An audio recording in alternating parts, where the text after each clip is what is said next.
A'udzubillahi minasyaitonirrajim. Bismillahirrahmanirrahim. Assalamualaikum warahmatullahi wabarakatuh. Alhamdulillah, Allah masih sampaikan umur kita di bulan Ramadan. Bagaimana puasanya anak-anak? Ustazah harap tidak ada yang meninggalkan puasa ya.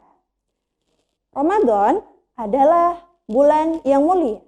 Bulan diturunkannya Al-Quran dan sebuah peristiwa yang besar yang Allah sandingkan dalam satu ayat dengan keterangan yang sangat indah.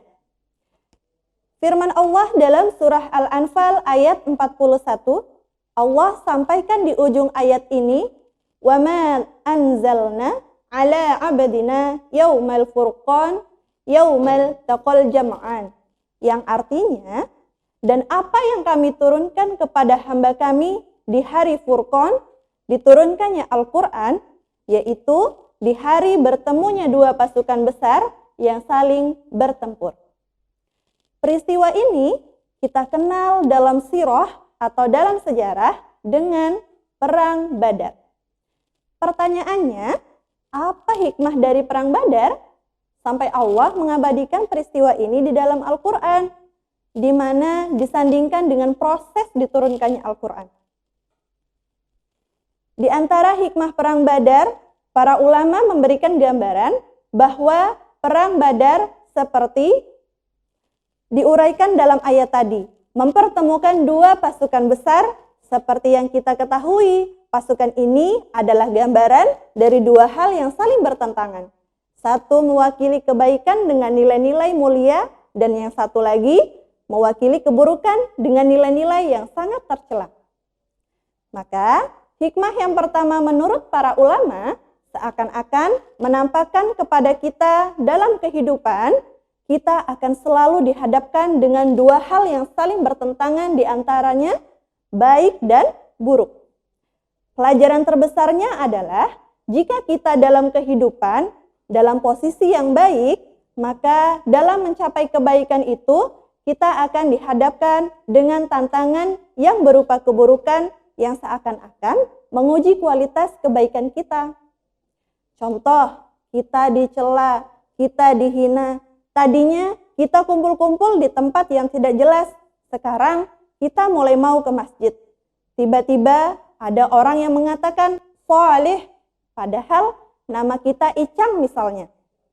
Ketika kata Sholih dilekatkan pada lisan celaan, dalam kacamata Al-Quran, sesungguhnya itu bukanlah celaan yang ditujukan kepada kita, tetapi itu adalah pujian yang Allah titipkan kepada lisan pencela bahwa kita telah berubah sekarang. Sebaliknya, jika suatu masa kita berperilaku yang buruk, maka kita pun akan menghadapi kebaikan untuk mengingatkan kita supaya meninggalkan keburukan. Misal, kita meninggalkan sholat. Ada yang mengingatkan kita, hei, ayo sholat. Ketika kita minum minuman yang tidak jelas, ada yang mengingatkan kita, hei, jangan minum yang demikian. Maka hakikatnya, Allah tidak ingin kita larut dalam keburukan. Tetapi Allah menginginkan kita untuk meninggalkan keburukan itu dan datang pada kebaikan. Nabi mencontohkan dengan Perang Badar untuk mendapatkan kebaikan itu. Poinnya adalah, jika kita mendapati keburukan dimanapun dan kapanpun, maka kita harus mencari lawannya, yaitu kebaikan. Ada orang marah, maka kita harus bersabar. Ada orang mencela, maka kita harus memujinya. Kemudian ada orang yang rakus, maka kita harus dermawan.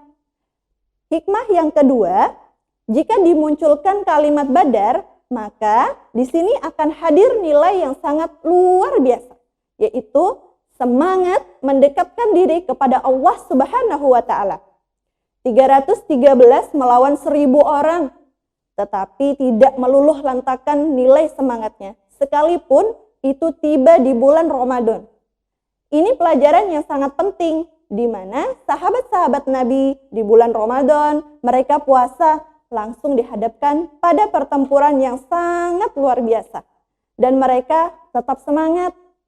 Para sahabat yang mulia dijamin surga, dekat dengan Nabi, dalam perang Badar ini, dalam puasanya mereka masih semangat. Pertanyaannya, duhai kita yang tidak perang saat ini, duhai kita yang tidak ada musuhnya, duhai kita yang hari ini hanya sekedar dihadapkan pada pekerjaan harian, ada yang masak, ada yang ke kantor, dan jauh dari kualitas perang Badar, sudahkah sampai hari ini kita tetap semangat dalam menjalani puasa? Ayo, kita sama-sama semangat tingkatkan puasa kita dan isi dengan amalan seperti dulu sahabat semangat menjalani ibadah. Selamat menunaikan ibadah puasa. Semoga puasa kita selalu diterima oleh Allah Subhanahu wa Ta'ala. Dan tetap semangat. Barakallahu fikum jami'an. Wallahu a'lam bishawab. Assalamualaikum warahmatullahi wabarakatuh.